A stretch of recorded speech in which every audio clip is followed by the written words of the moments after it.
শুধুমাত্র ঝামেলা পছন্দ করি না বলেই অনেক প্রশ্নের উত্তর দিই না, তা বলে কিন্তু আমি একদম দুর্বল নই।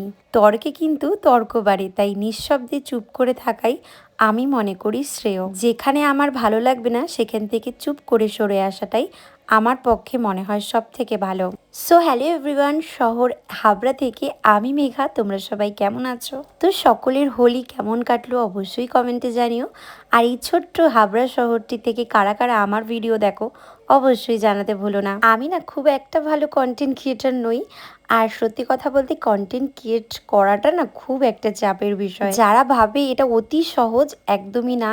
ঘরের কাজের ফাঁকে ভিডিও করাটা অনেক চাপ। আমি তো খুব একটা ভালো ভিডিও করতেই পারি না, আর অনেকটা টাইমও পাই না। আর টাইম পেলেও এতটা ল্যাদ লাগে বলার মতো না। কন্টেন্ট ক্রিয়েট করলেই অনেক মানুষ অনেক রকম কটাক্ষর মুখেও তোমাকে পড়তে হবে।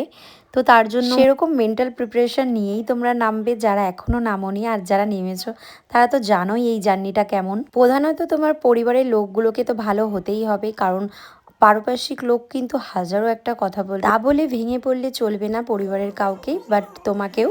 তো তার জন্য কিন্তু মেন্টাল প্রিপারেশন সবার আগে নিতে হবে ভিডিও করার আগে। তো দেখতেই তো পাচ্ছ, কাজ করতে করতে আমার বরমশাই মেয়েকে স্কুল দিয়ে গেল আমাকে একটা আইসক্রিম। আমি দুদিন ধরে ওকে বলছি আইসক্রিম খাবো, বাট দেখতেই পাচ্ছ আমার গলাটা একদম বসে গেছে। তাও আমার এত আইসক্রিম খাওয়ার ক্রেভিংস হচ্ছে বলার মতো। আইসক্রিম খেয়ে দিকে আবারও কাজে লেগে পড়েছে। আজকে তাড়াতাড়ি রান্নাবান্নাটা সেরে ভাবলাম আজকে পুরো ঘরটাকে একদম ধোলাই মোছাই করব। তাই বিছানাটাকে সুন্দরভাবে গুছিয়ে নিয়েছি। তারপরে আমি টুকটাক দু একটা বাসন ছিল ওগুলোকেও মেজে নিয়েছি।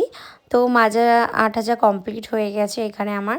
আর এবার আমি জল বসিয়ে দেব, আর কি জল দিয়ে একটু আমি গার্গল করব, কারণ গলার অবস্থা খুবই খারাপ। গলা শুনেই বুঝতে পারছো। তো ভিডিও কেমন লাগলো জানাতে ভুলো না। বাই।